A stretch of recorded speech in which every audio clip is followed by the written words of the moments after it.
we have a man called Jacob, and he has 12 sons, which is a lot.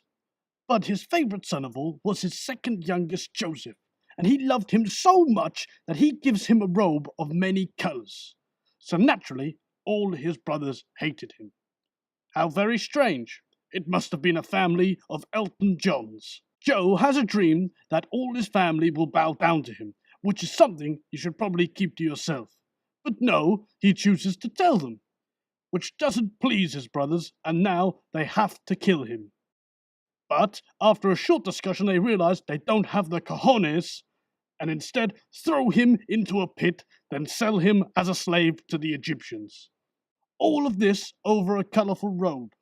Meanwhile, the bit they don't tell you about in church, Joseph's eldest nephew gets married, but God kills him for no reason other than being wicked. So, his other nephew now has to marry this woman.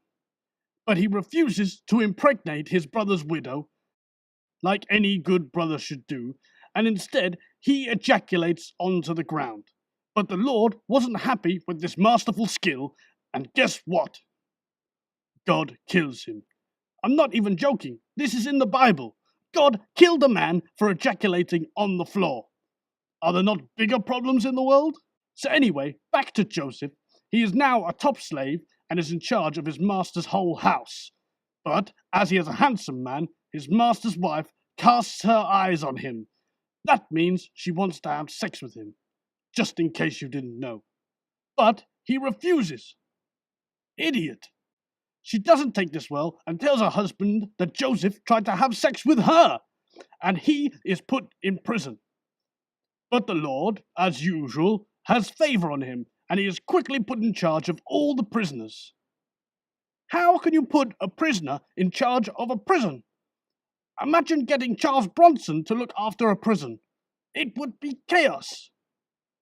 The Pharaoh now is having nightmares, and Joseph offers to help him decipher his dream of 7 fat cows being eaten by 7 thin cows.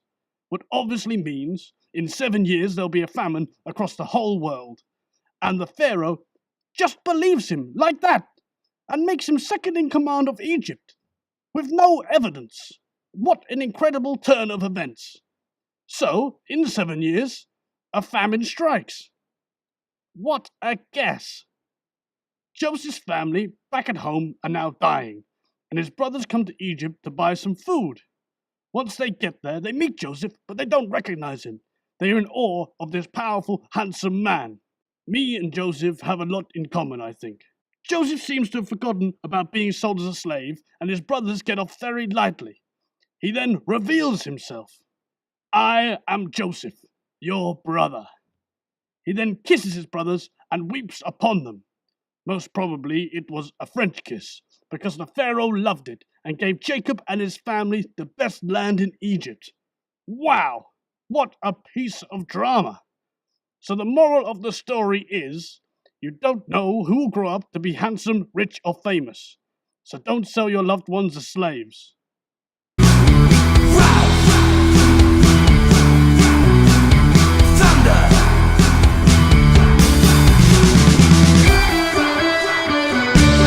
They made a musical about selling your brother as a slave, but missed out the part where a man ejaculated onto the ground to death. I think Jason Donovan could have really made that scene his own.